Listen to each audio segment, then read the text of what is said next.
Got the football in focus at the Teed Up Indoors on Battleground Avenue, home of Davis Troxler, Davis's golf team. Davis, a Page graduate. John Newman, a Page graduate. I don't know if you remember Davis or not back in his days at Page. He was there a while back. I don't remember. He's got a nice golf shop here. People into golf loving it. I was here earlier. I was doing some golf, but I was doing it with my foot. I was trying to kick the ball on the putting green. I always like to make a little bit different challenge. So I did a few putts on my foot. And some good sport here at Teed Up Indoors. And John, good sport as well back at Page. Not just good sport, but good sports, football and basketball. You're going to the Hall of Fame this weekend, and again, your football work was very solid, and your basketball work just as good. Talk about, if you will, go back to those days. What are some memories you have about playing for Coach Marion Kirby at Page High School as a football player back in those days? Coach Kirby always had a story for everything. And he always was able to give you good wisdom, and he was always really funny. Coach Kirby was a great leader, great coach, always inspiring, but always had a story for every situation. He knew what to tell you guys to get you ready, right? Absolutely. Absolutely. One of the things that I would say about Coach Kirby that was a story is every year, everyone, whatever sport, you always played at least 2 sports. So if you play football, you was automatically on the track team. Right. Automatically. Automatic runner. Now, speed was not my forte at all, but I always wondered later, why did Coach make me stay on the track team? Yeah.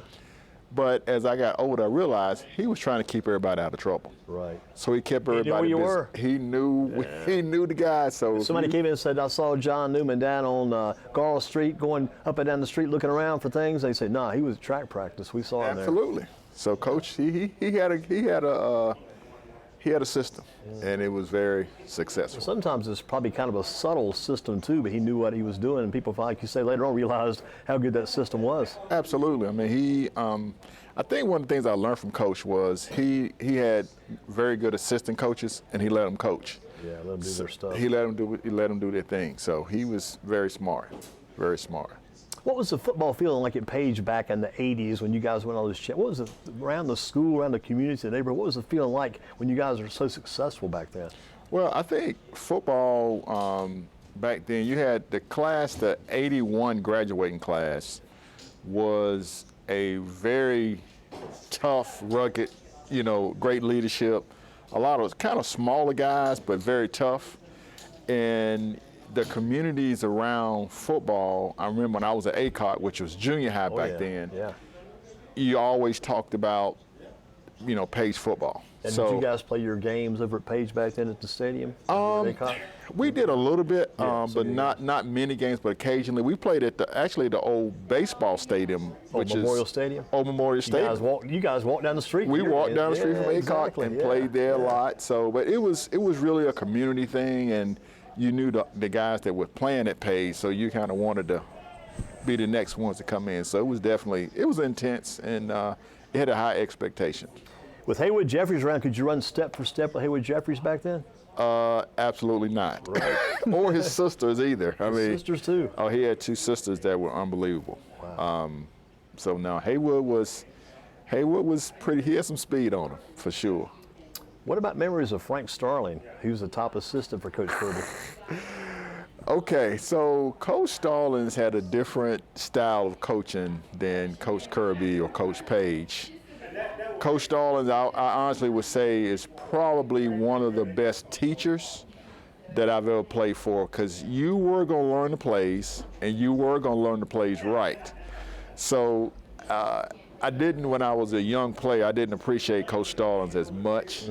But as I got older and more mature, I realized, how good he was. And Coach Stallings was very dedicated. He was loyal to the T then, right? Oh, absolutely. Yeah. You had a class, which I had his class too. He taught science class. You were going to study, and you were going to get your grades, and you were going to listen. So you were going to learn in his class. You didn't have an option. The key to education probably goes back to first grade and even the earlier grades. They teach you to memorize. If you can memorize something, science class, maybe the toughest class, but you memorize enough to get through it. Football is also memorization, memorizing those plays and knowing what to do in certain situations. So it's all about memory as far as that goes over the years, I would think. Yeah, anybody that played at Page, if you ever mentioned 8s and 9s, which was really you blocking to the right, blocking to the left, and you had to get out there before practice to practice 8s and 9s. So even if you were on defense and you played back up on offense, you had to get out there early to practice your 8s and 9s. So Coach Stallings, he was excellent. Yeah, my favorite play, even though I was a lineman, my smaller size back in those younger days, my favorite play was always 37. So when the running back goes wide to the outside right, when the odd numbers went to the right back then. When I was younger, they went to we switched it up, but we went to odd to the right. But 37, loved to run that play all day because you get to run outside, you get moving up the field and block them down the field. It was so much fun back then. Oh yeah, it was, and I enjoyed it. I really enjoyed it because basketball was really my main sport, but I enjoyed, the locker room was more people, games exciting, a band, and it was a great time. Did you ever see Donald Moore Sr. when he played over there? Donald Moore Sr. See, I met Donald later in life. I didn't really know Donald when he actually played. But you definitely knew Coach Page, Kim Page, pretty well when he was Absolutely. coaching there, yeah. He was my position coach because I played defensive end. Wow. So Coach Page was my coach. Now, actually, I played defensive end, and then I played offensive tackle. So I had Coach Stallings. Wow, you were playing tackle then. Yeah, I played Coach Stallings. I was seeing you as a tight end.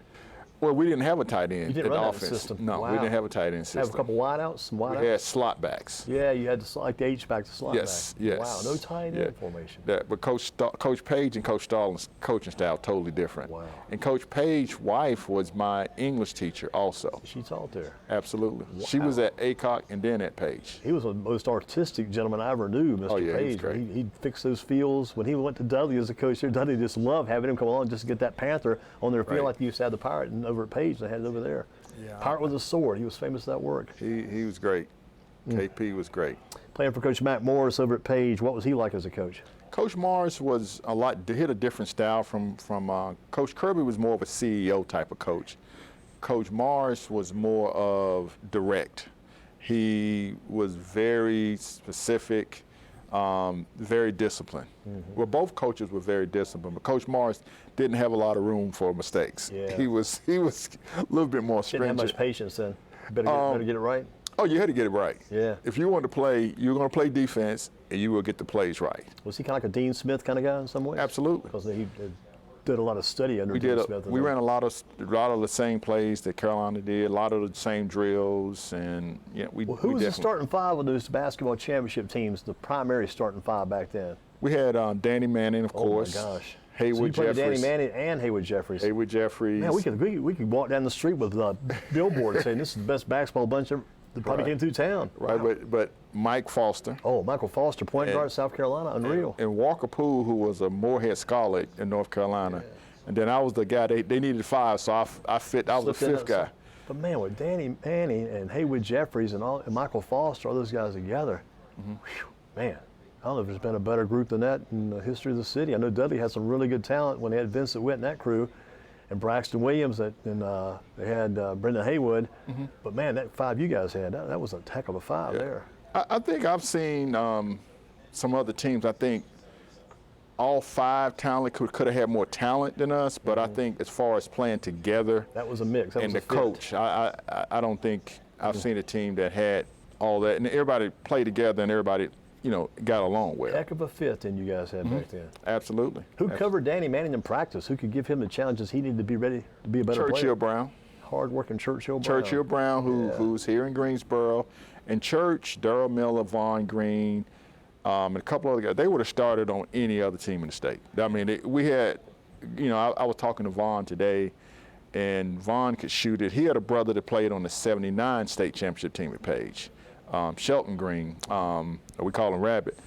And I mean, Vaughn could shoot it. Those guys were all great role players then. Absolutely. I mean, Vaughn really, it's bittersweet because we had five guys that could have started anywhere else. Sure. Well, I bet that made you guys a much better team in practice too, and that kind of helped. Oh, absolutely. It was always intense. At JMU, did you play for Lou Campanelli up there? I played for Lou Campanelli for 2 years and John Thurston for 2 years. Thurston before Campanelli or Thurston after? Thurston was after. He was after. So Campanelli was there, went to Cal then, didn't he? He sure did. Went out west. He had some teams out there too. Yeah, he did. I'm not sure if he coached Jason Kidd or not. He did. I thought he might He have. did. Yeah, there's a lot of names involved. But Campanella was one of those names. When you hear a name like that, for some reason, it's like Roy Campanella. You never forget those names. Absolutely. Over the years. Absolutely. Your son at Cincinnati, how's his career going to end? How will it end for John Newman III at Cincinnati? He's going to have the best year ever this year, and Cincinnati is going to make the tournament, and Coach West is going to be the most sought-after college basketball coach in the nation. Just biding his time till he ends back up in Chapel Hill, huh? I believe so. Could be the way things have gone, because I know but Hubert Davis has been very frustrated at times down there, so you never know how that's going to work out. He's in kind of a tough position. I mean, he's a great guy. They got a solid staff, obviously great reputation being a Tar Heel, but I think it wouldn't surprise me in a few years if Coach Coach West continues to what he's building at Cincinnati. He has either 2 or 3 4-star recruits at Cincinnati. He has the second or third highest recruit that's committed in school history. So kind of off the page a little bit, so we got Page High School and close to us. Carolina Panthers, how many wins for the Panthers this year? How many are they going to win? And will they win by Thanksgiving Day, I wonder? I see maybe 2 to 3 wins. 3 wins. And then they get the top pick in next year's draft and draft a running back and just year by year keep adding position players? They need to draft. If they get the pick, they need to draft another quarterback and trade who they have. I mean, I like the quarterback, but I don't think he's as good as. It's hard to trade him though now. Everybody's seen what he can or cannot do. Yeah, but I like Drake May. I like Caleb Williams, and I like Bryce Young as well. But C.J. Stroud, the guy I think went to Houston, might have been the better fit. They said that's always in hindsight easy to pick it up now, but boy. Your thoughts going to the Page Northern Guilford game tomorrow night? What are your thoughts going over there tomorrow night? Well, I'm excited to see a lot of the old guys. It's kind of emotional for me because, honestly, I never really thought about, going into the Hall of Fame. Never, always been a team guy, still a team guy. So I look at this as a team award and a community award. So, I mean, I grew up in Woodmere Park. Oh, man. And it's a lot of guys that just didn't have the opportunity That's on Phillips Avenue, is that right? Absolutely. Yeah, I know that territory well. Wow. So it's a lot of guys that, like Vaughn I was saying, that just did, and it's other guys that didn't have a chance to play. So personally, it's personal for me, but I'm looking at it as a team award. It's going to be you, Frank Starling, Ken Page, Donna Moore Sr., going to be Landis Cox and Keisha Floyd. A great class tomorrow night going in. Landis Cox, she was there when I was there. She was I think she graduated the year or year after, but I actually worked with her dad for about 15, 16 years at RE/MAX. Wow. Yeah. In sales? In sales, in real estate, absolutely. I know you're always dressed to the T's and the max for the real estate work you're doing. And again, offensive line and offensive tackle, defensive end. We would never known that until tonight. I was always thinking you and Haywood probably chased each other down the field. Oh, no. Who get the ball first? No. Wow. No. Offensive tackle. Wow. No. How much did you weigh back then, probably? I was probably about 212. 212, yeah. 6'5". Wow. Yep. That's good size for a tackle. That was a tackle back then. Oh, yeah, that's big. When I played tackle, I was like 5'8" and a half and weighed 170. That was the best days. I think Haywood might have weighed like 170. Man, it's amazing. But Haywood, he changed the wide receiver position at NC State. It really opened up after him. That leads on toward Torrey Holt and others, bang all the way. But man, he turned that around. And boy, this Jacoby Myers out of State still playing well in the pros. So I'm on TV the other night and just looking real good. I mean, Haywood is probably he's the only guy I've ever played with that never practiced well. Never. Yeah.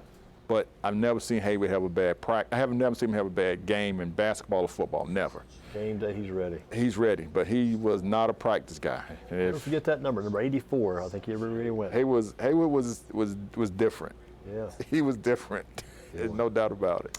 John, you make a difference. Appreciate your work. Thank you so much. As always, I'm glad to have you here tonight. Absolutely. Look forward to seeing you back. We'll see you tomorrow night. It's over at Page. We'll be there. All right. Thank you.